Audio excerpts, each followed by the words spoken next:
From Ticker, this is the Trades and Builders Business Show with Miles Primrose. Good morning and welcome to the Trades and Builders Business Show. My name's Miles Primrose. I'm Australia's Trades and Building Business Mentor. This morning we're going to look at some great marketing ideas, and we've got here William, the Marketing Mentor. Good morning, William. Good morning, Miles. Glad to be here. Thanks for being on the show, and you're here at a really great time because some people might want to work out some better ways to actually market their business and actually get in front of some, of their ideal clients. Yeah, absolutely. It's a pretty crazy time, so we've got to be pretty clever about what we do with a marketing perspective. But the one thing that we know as leaders in business, it's our job to sort of drive everything, keep everything positive, keep looking after our clients, go back to our existing clients, really make sure everyone's happy. How did you actually get into being, the marketing person? What was your first step? Why did you take that step? Okay, it's a great question, and the answer's a little bit nerdy. I think I was about 15 or so, and I attended a multi-speaker event with my father. One of the speakers was a guy named James Strong, who I believe is now deceased, but he was the CEO of Qantas for a while, and he was in marketing. I saw a bunch of speakers there, and I just kind of got excited about what they were saying and thought, this looks like a really good area to be involved in. So that's what I trace it back to. It's been a good journey. And when you say you're the marketing mentor, like that's a pretty good statement. And I suppose that's the great things to be known for. Why would you come up with that name? How did you come up with that name, I suppose? Yeah, it's a good question. At the time, it was a while ago now that I came up with that, but it was important to be differentiated from just a service provider or just a consultant. I really like to work to develop the person in the business as well. So I guess I saw mentor as a better description of what I do. So yeah, that name was available at the time, and we went from there. And look, I suppose a lot of business owners, including myself, when we hear the word marketing or somebody offers some marketing services, sometimes we cringe a bit because we've had some bad experiences. And in the last couple of years, I've had some bad experiences myself. So I'm always looking at different ways, some new ways to actually look at streams of channels of actually getting leads in and that type of stuff. So yes. What makes you different in a good way to other people? Different in a good way. One thing is the background that I've had. So I was in corporate before starting my business. I've had exposure to everything, radio, TV, internet, the whole range. The thing that makes me different is that I'm not pushing any particular thing. So I'm not trying to sell Facebook ads. I'm not trying to sell someone SEO and ranking on Google. It's really about what does the business actually need? What is the best strategy for that particular business? And I sometimes jokingly say to people, if I thought the best thing you could do was to put an A-frame on yourself and walk up and down the Burke Street Mall, then I'll recommend that. Now, I haven't had to do that yet, but that's sort of the objectivity that I come at it with. And what with trades and builders, like ideally, what size businesses would you work best with? Okay, so ideally turnover of 500,000 or more. Yep. That's size-wise, and then I prefer to work with the owner of the business and someone who's a bit open-minded and a bit entrepreneurial in their outlook. And to me, when I think of marketing, and look, I'm probably one of the least academic people around, but when I think of marketing, I think of lead generation. Mm-hmm. Now I know there's an academic friend of mine who's almost got a doctorate in marketing, and he would define it as something else. But to me, as a small business owner, marketing to me means leads. Mm-hmm. What does the word marketing mean to you? Yeah, it's a good one. I did do a marketing degree, and I don't think there's anything I use from my marketing degree. I look at all the activities you do to create and keep a client. That's my simple definition of it. So everything that you do to get them in the door, everything you do to keep them, maximise the value, satisfy them over a long period of time. Okay. And when a trades or a builder finds you or they have a chat with you about their business, what are some of the things, like if you do a bit of a fact find yourself on their business, what are some of the things that you're going to delve into to sort of see if there's a fit, or how would the initial discussion go? Okay. So the initial discussion usually stems from wanting more clients. That's the most common request I get. Yep. And the reason that they ask for that is obviously they want to grow the business. So I tend to just step aside and say, okay, well, where is the business now? Where do you want it to be? There's usually some sort of a gap. Sometimes the gap's significant. So a common thing people want to do is double revenue. And you say, okay, well, looking at the business, looking at the clients, looking at how you convert leads into clients and the different elements of the business, what things can we actually impact to grow that business? So there's a whole bunch of areas in there, but basically leads, conversion, value of the clients, repeat purchases, and the business's margins. And are you ever given any unrealistic expectations of actually people that want an output or results, or maybe the unrealistic expectation might be the amount of time that they want you to achieve something? There are unrealistic expectations out there. Yep. Part of that, I think, is that there's also a lot of promises that get made in the industry that people aren't necessarily accountable for, and Yep. they should be. Yep. So yeah, you do get that. I tell people I'm not a miracle worker. You have the greatest knowledge and experience in the world, but with marketing, you know, there's always a refinement process involved. So particularly if you're getting your marketing message, you can start somewhere and you might be pretty close, but you may need to rework it. You may need to rework your offer. So no miracles, but it is a common thing that people have very high expectations, but often based on the fact that they've had a bad experience at some time in the past. And have you ever had anybody that's actually maybe had a bad experience and they've sort of, that's come up in a discussion and they're a bit sort of wary about possibly using your services? Mm-hmm. What do you do to actually give them a bit more confidence that you're going to do the right thing by them? How does that discussion go? Yeah, it's a good question. I get a lot of people who've come from a bad experience, usually with a digital-based company, marketing company. So when you say digital, like obviously a lot of these guys are not going to know exactly what you mean by that. Sure. So what can you expand on that? So when I say digital, it's basically someone doing online advertising through Facebook, Google, YouTube, Instagram. Yep. Or someone who will do what's called SEO, which is getting your website visible and found on Google. Yep. So those sort of companies, it's particularly prevalent in the SEO space, which was something I used to be very big in, but I moved away from that for two reasons. One, I didn't enjoy the work. It was a bit technical and boring.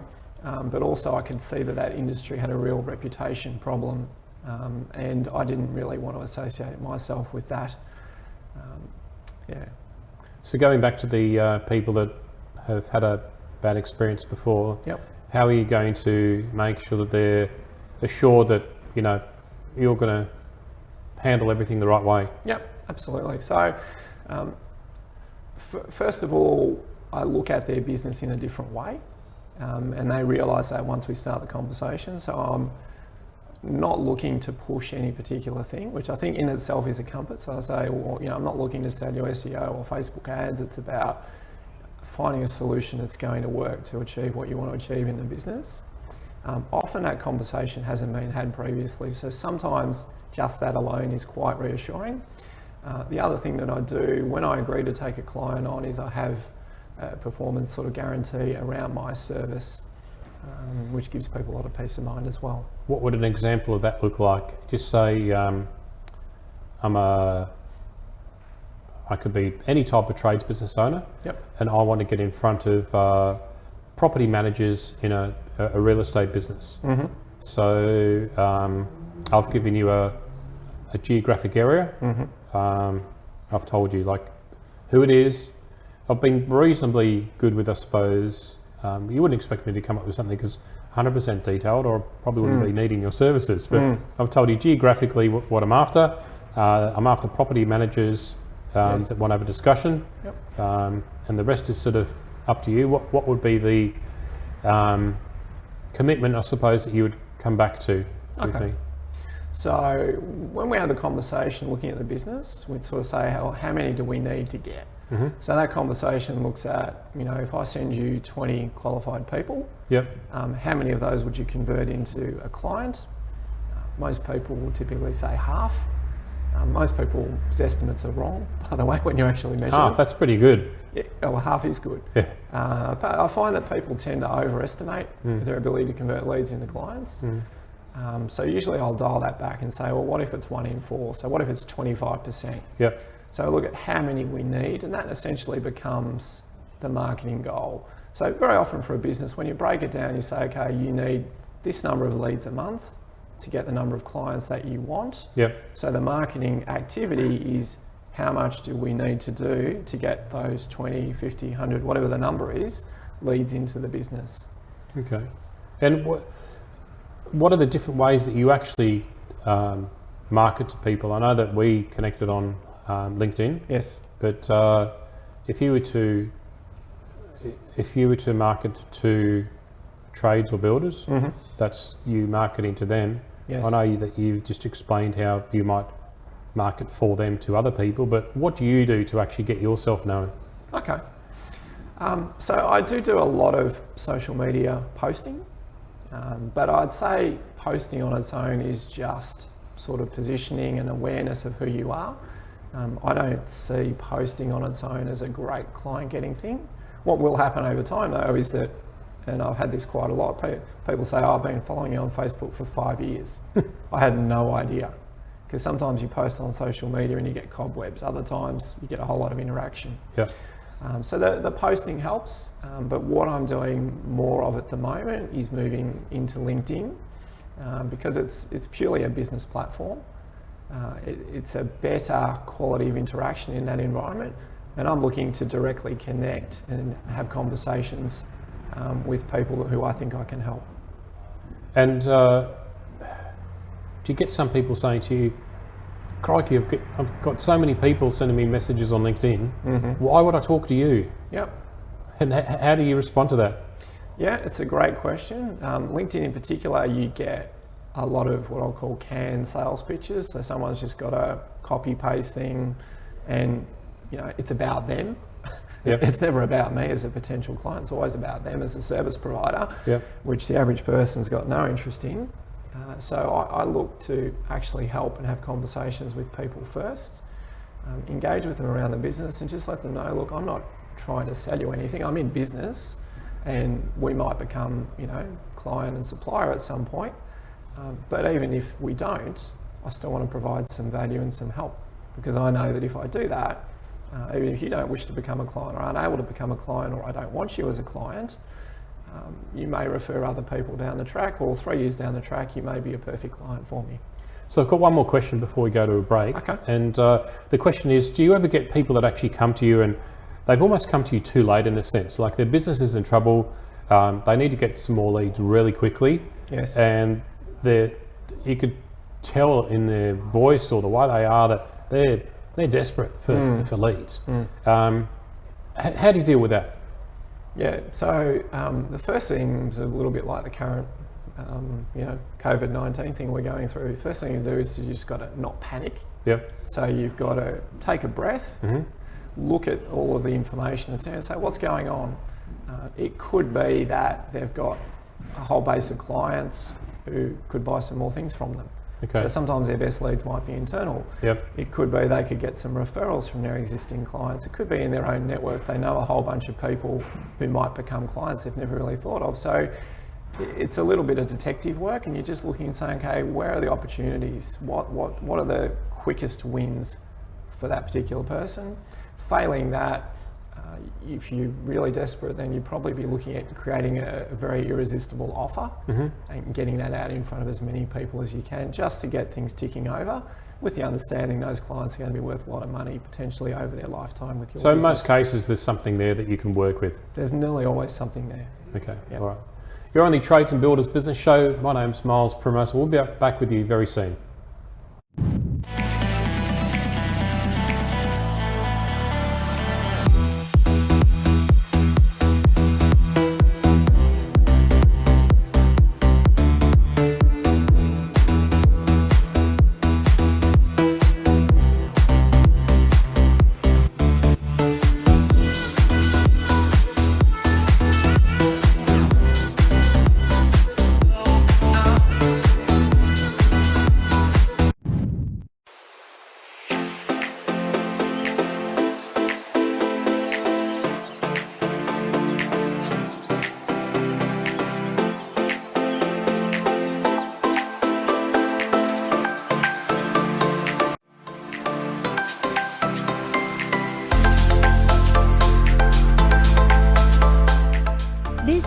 Ticker.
From Ticker, this is the Trades and Builders Business Show with Miles Primrose.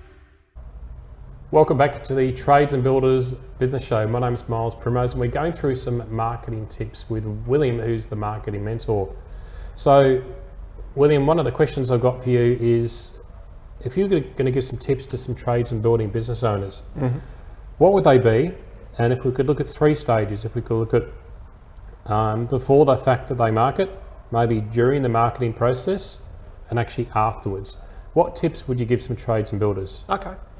There's a bunch, but the first one I'd say is be really clear about who you want as a client. Not all clients are equal.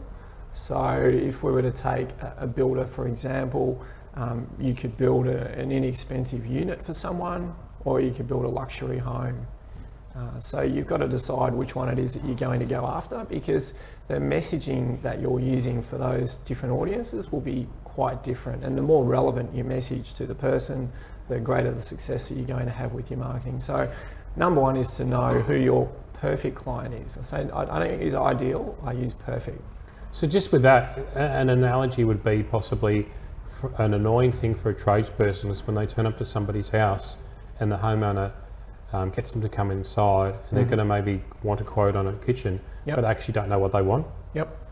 So it's that, I know that's frustrating for a lot of trades. Yes. So that would be frustrating for you. Absolutely. Yeah. So get clear. I know they call it the client avatar, I suppose, which I think is a ridiculous name. But really, what is your, in absolute clarity, what's your ideal customer? Yes. Yeah. And chances are you've already got some. So you're thinking about who that person is. You might have a few. Is there anything in common? Sometimes they might all be members of the same golf club. You just don't really know what the connection is until you look for it. It could be as simple as age, sex, background, religious background. Really, any characteristic that actually makes them a good client for you. Okay. And what about after the process? Like sometimes I think people drop the ball and. So what would be some tips around that area? Okay. So I would say that the greatest fortune in any business sits in the existing client base, and it sits there for 2 reasons. One, the sales that can be generated typically from your client base. So they're the people who are most likely to rebuy from you, and they're going to require the least effort to convert into client.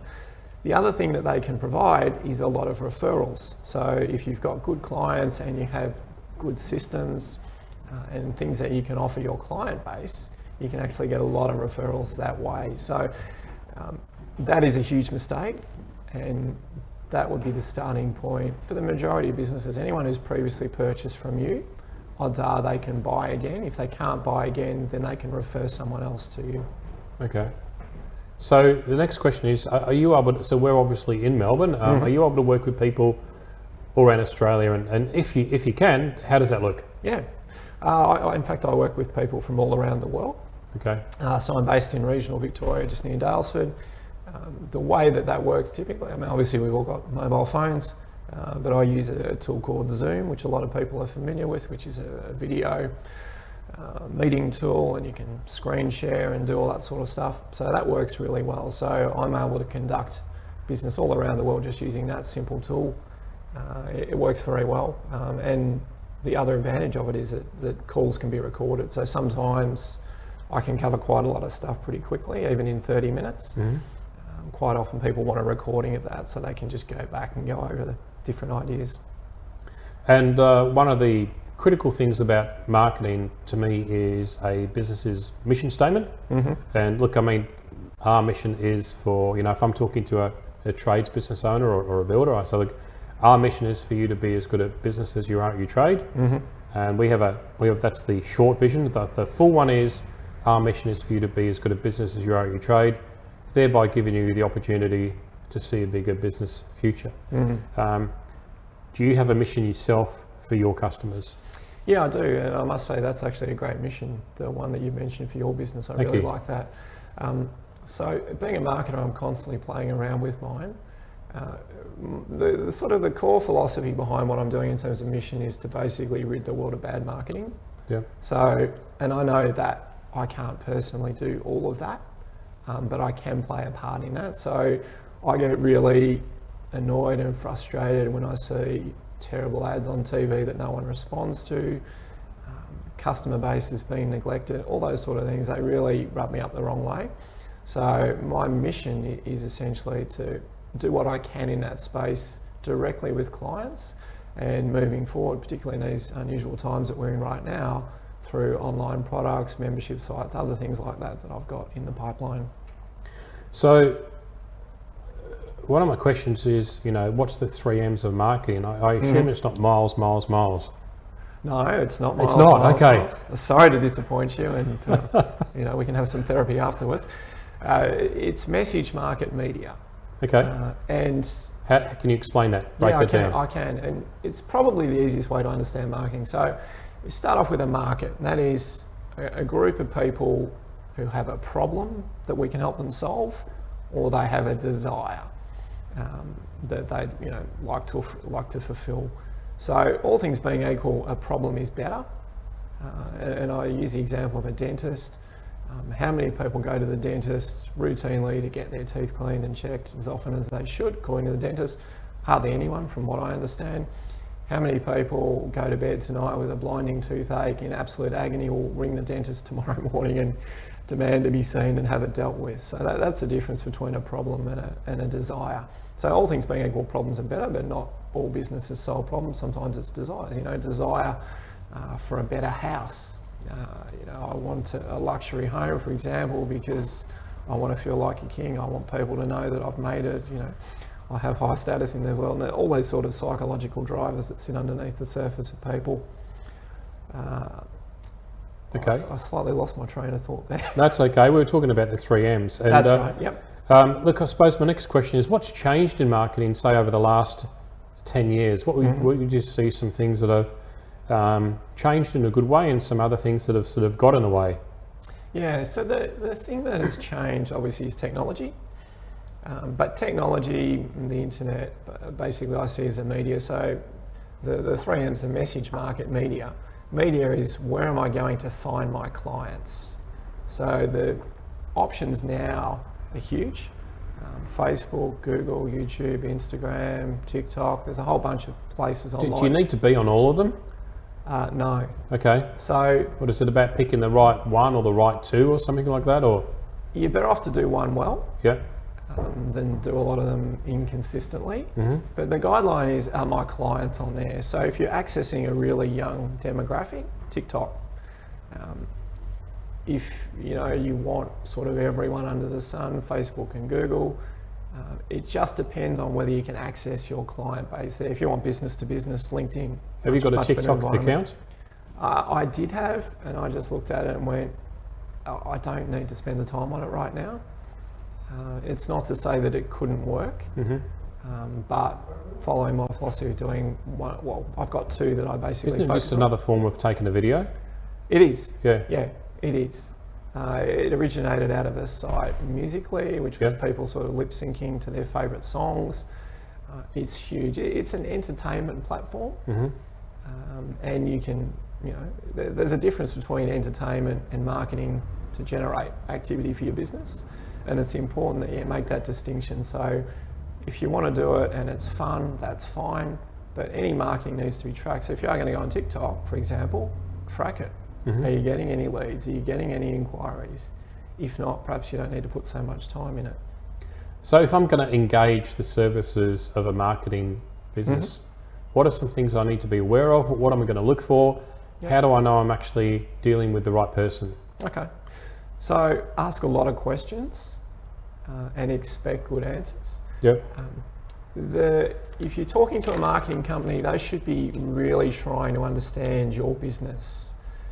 And the analogy is like when you go and see a doctor, they ask you a bunch of questions before they actually make a diagnosis, and they may prescribe some medication. A good marketing company should do exactly the same thing. They really need to understand exactly what the issues are, what the potential solutions are.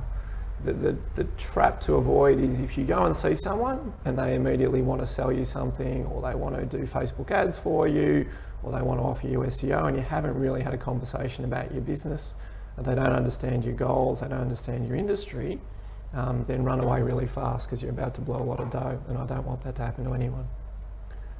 And how competitive is your sector, like with people saying they're marketers? Enormously. Yep. There are industry associations and things like that, but there's no requirement really to put up a shingle and say you're a marketing person. There should be. Yep.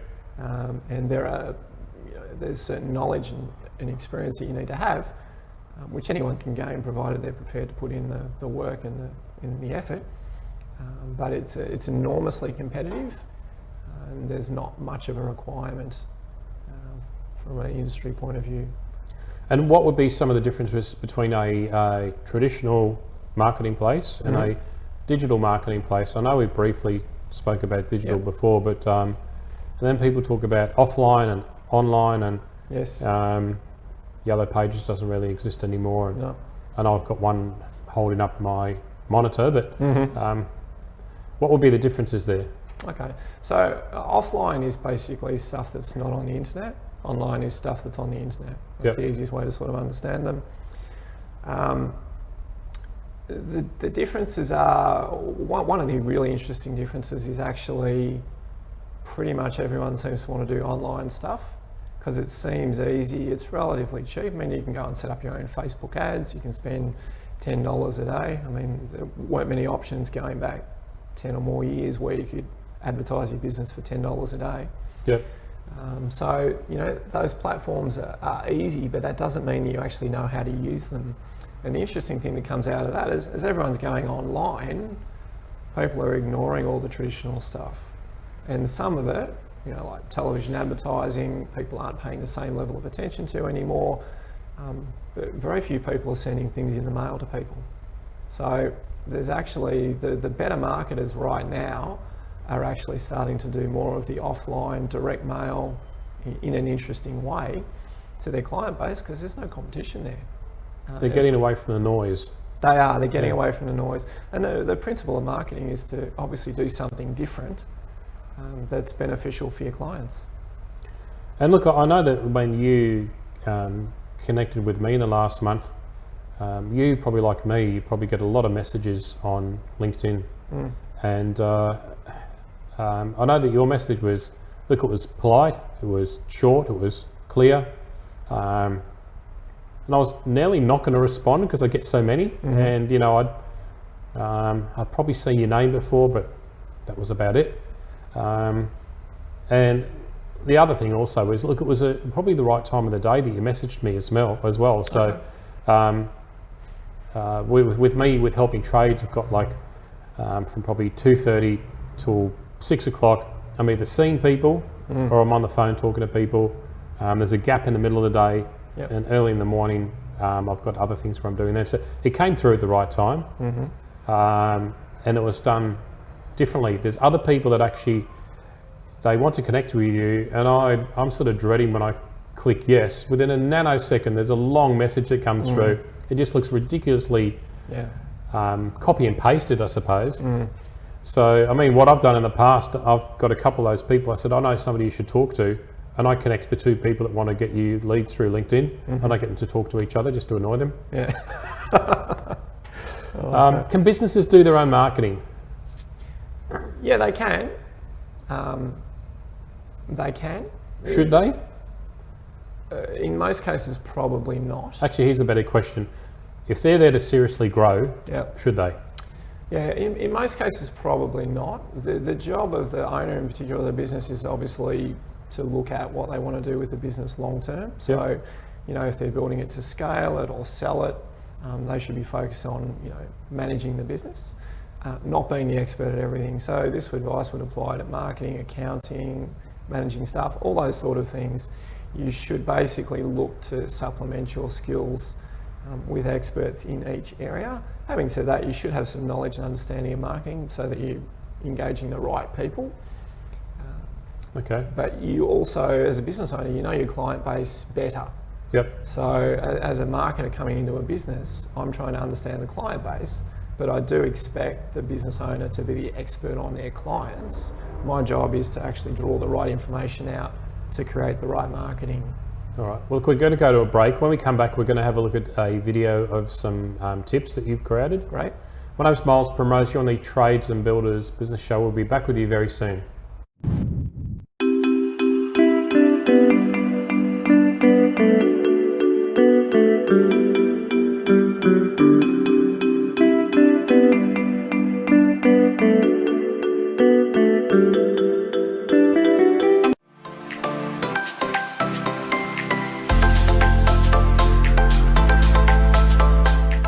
This is Ticker.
From Ticker, this is the Trades and Builders Business Show with Miles Primrose. Welcome back to the Trades and Builders Business Show. My name is Miles Primrose and we're here with William, the marketing mentor. Welcome back, William. Look, we're going to go through a quick video, and if you could sort of explain to us some of the things that we're seeing on the video, some tips, okay? Sure. So we talked about the best clients and how if you're marketing, you focus on those. Stronger calls to action on websites is a critical one. Most people don't make a strong enough offer that would motivate someone to respond. Touched on social media a little bit about doing the ones where your audience is and doing them well. Taking risk away from your client is a really important way to increase your sales. Guarantees and things still work really, really well. And premium price versions of what you do is something a lot of people overlook. If you give people a choice of an A or B, a percentage will take the better option, which will make you more profit.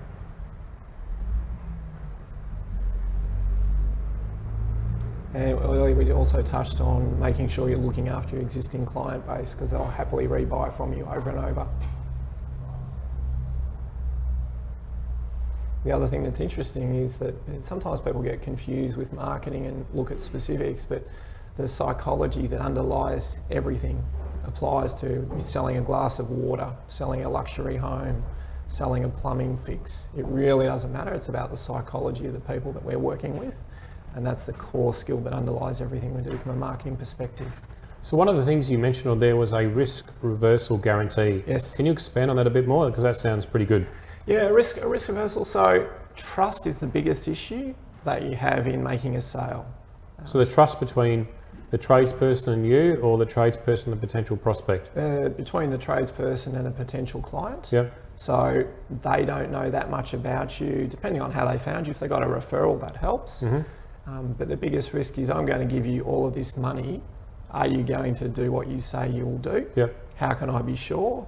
And if you don't, what happens? So that's where a risk reversal guarantee can come in. And the really smart marketers make those super powerful. By law, you're pretty much obliged to guarantee your work anyway. People get sort of hung up on this. Yep. But under Trade Practices Act and things like that, if you can't provide dodgy stuff to sort of shortcut the issue. So just to guarantee, there was a famous company in the States who had a pest control business, and their guarantee was that basically if there was a rodent spotted on the premises, they'd refund everyone's meals, they'd over and above. So this guarantee was so powerful, it scared the living suitcase out of their competition. But they built their business on the back of that. And even a company like Domino's, they don't do it now, they used to guarantee the delivery time frame for their pizzas, because that was important to their clients. Yep. When they wanted it. And they built their business on the premise of just that guarantee. So that's how powerful they can be. You can actually make it the foundation of building your business. But that first guarantee that you said, like the likelihood of that happening is very, very low. Very, very low. Yeah. And most people have some sort of professional insurance anyway that'll cover them if something goes wrong. Eventually something will. Yeah. But the power in terms of bringing new business in far outweighs any of the potential payouts. People get scared about the payouts, but the reality is you can test it. On a small scale, you don't have to go on national TV and advertise it straight away.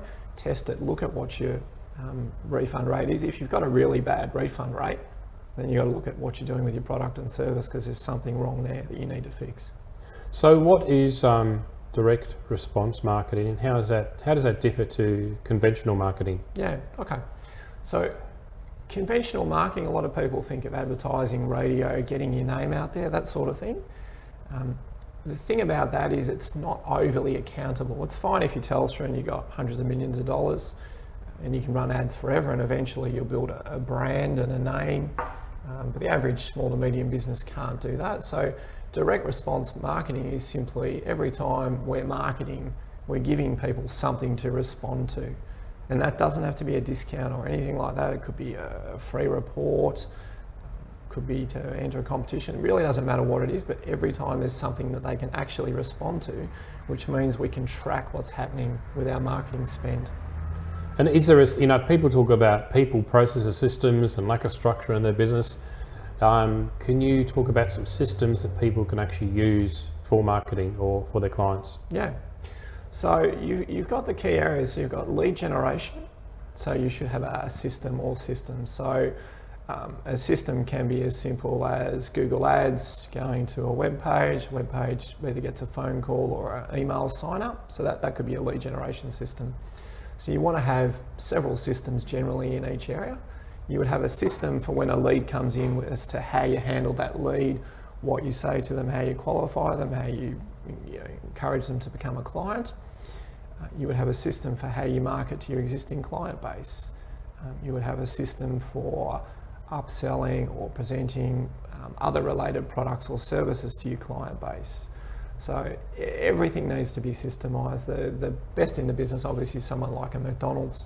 They've got marketing systems, they've got operational systems, it all just runs. But I suppose with that, I look at that, and if I take my Trades Business Mentor cap off, the thing that sort of scares me a little bit about that, I understand why you're saying McDonald's, but you're still sort of starting to lose the personality or the DNA of the person running the business.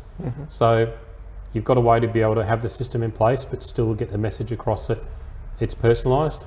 Yeah, the system should reflect how you want to do business with your clients.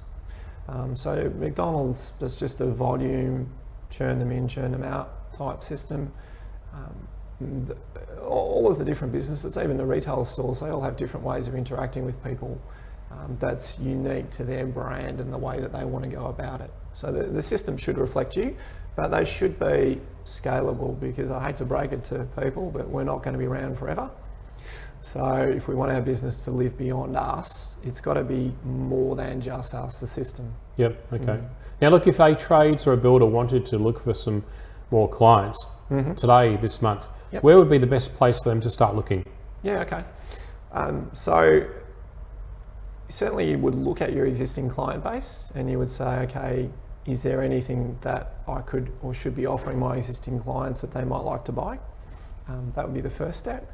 The next step is you want to actually look where people are looking for what you do. So the most obvious place to go would be Google, and preference that over Facebook or other ones, because people are actually going on there, a bit like the yellow pages of old, looking for a plumber, looking for a builder.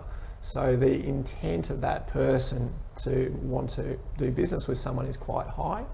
So that is where you would start looking, and there's different ways to get on Google: advertising, ranking, videos can appear on Google. There's a bunch of strategies, but that's where I'd start.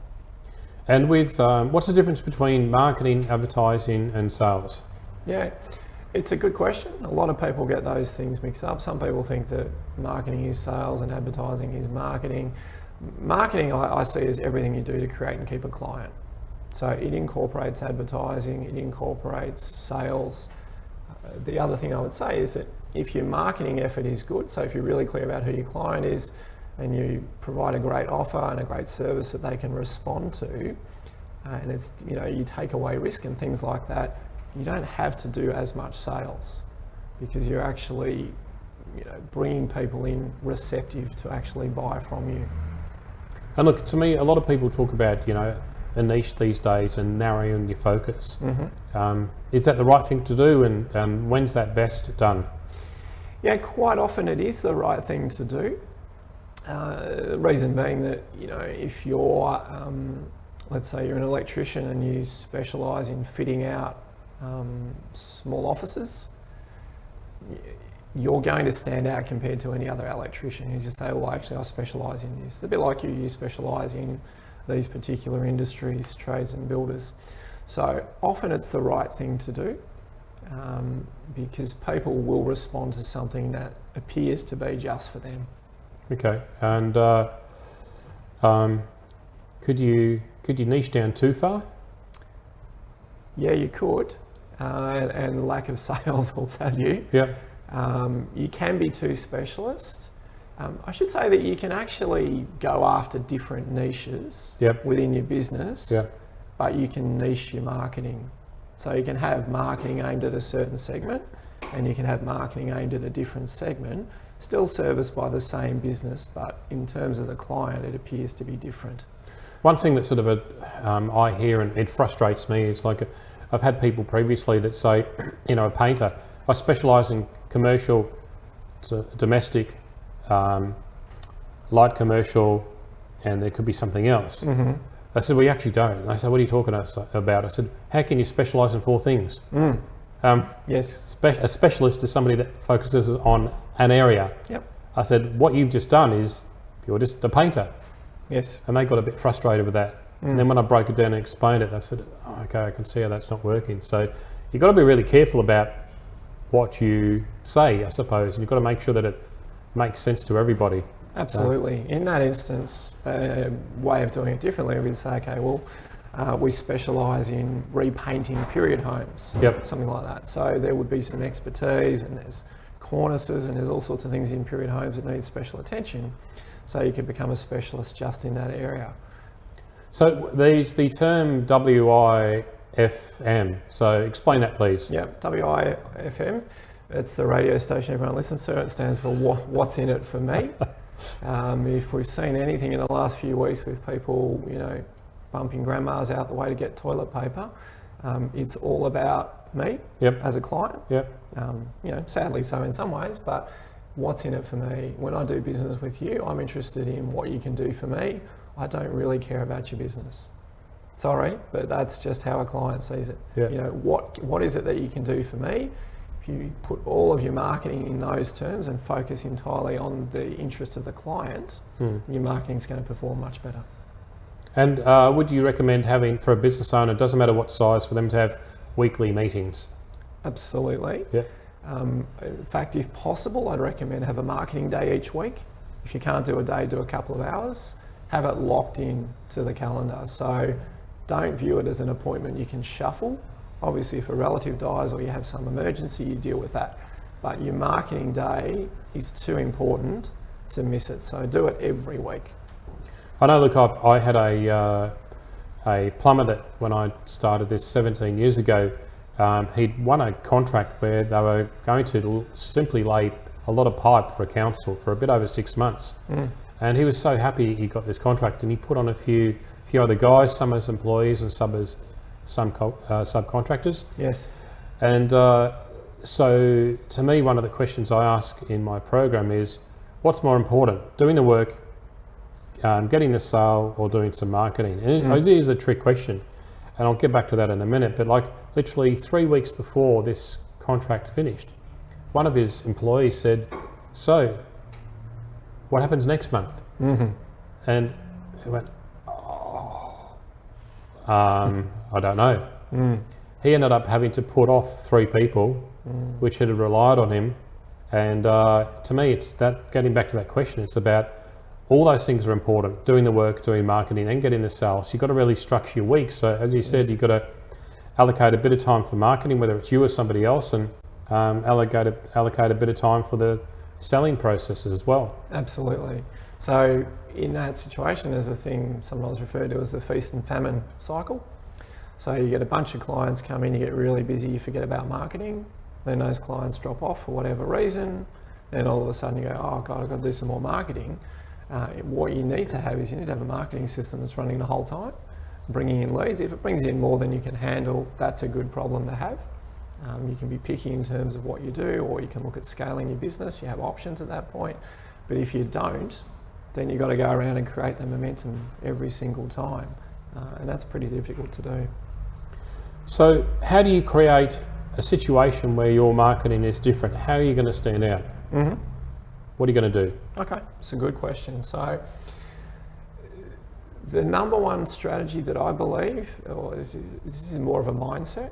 So we look at our client and we say, okay, I'm in business to look after their best interests as though they are the most important person to me in the world, the most trusted friend, family member, whoever it is that you most have a relationship with in the world. And it's my job as a business owner to look after them and their best interests. Sometimes that means not taking them on as a client. Sometimes that means selling them less than you potentially could sell them, but it's the right thing to do. So that alone can really help you differentiate your business, because you become known as someone who can be trusted, because you're not just going to try and sell someone something. By the same token, if they're looking at something that's not going to meet their needs and you've got something better that's more, then you would clearly articulate the benefits and encourage them to take that option up. So that's one. The other one is basically to look at what is normal in your industry, all of the practices, everything everyone does. So how do they get their clients? What do they say in their ads?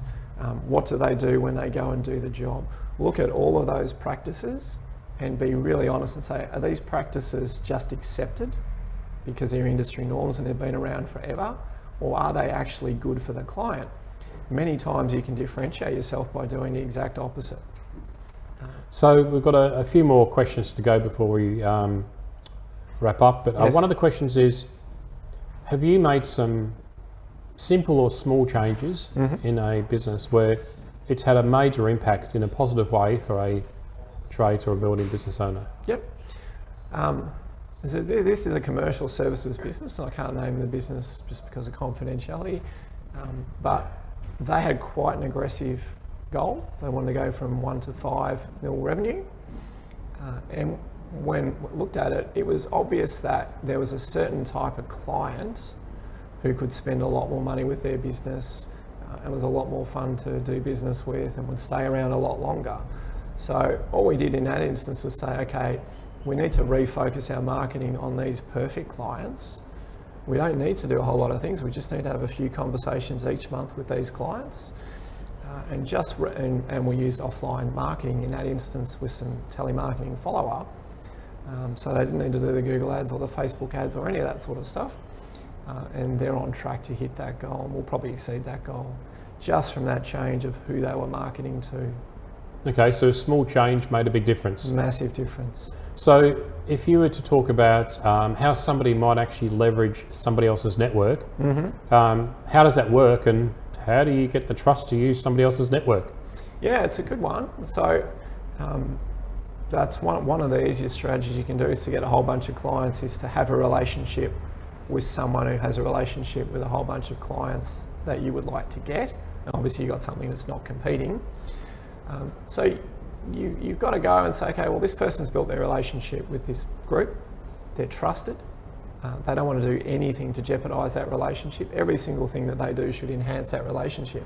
So you say, if I'm going to go and seek a partnership or relationship with them, what can I do for them and their clients that will help their clients feel good, that will make them look good in the eyes of their clients?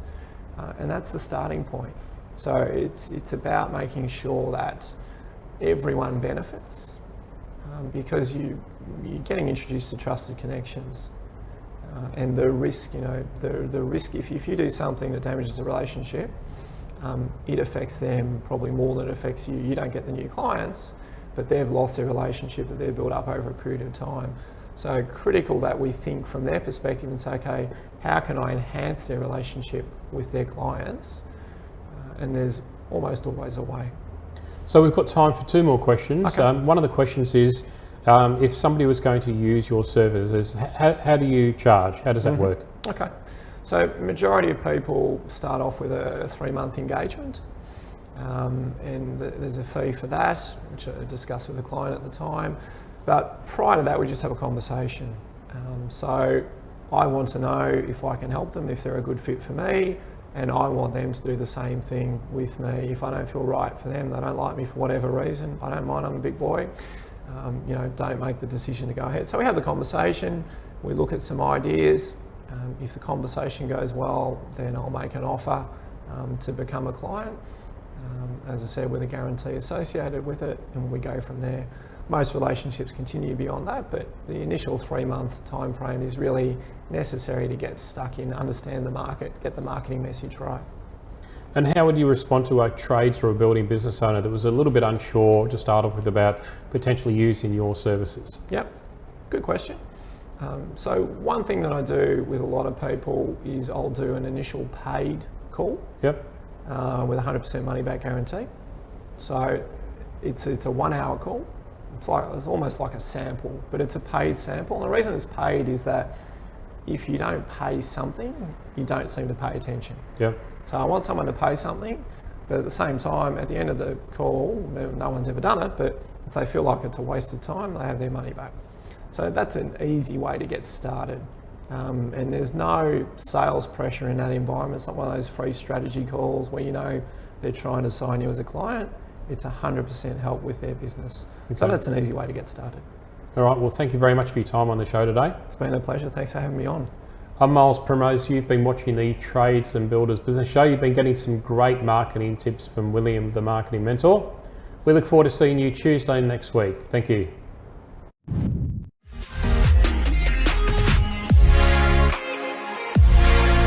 This is Ticker, your new source for news.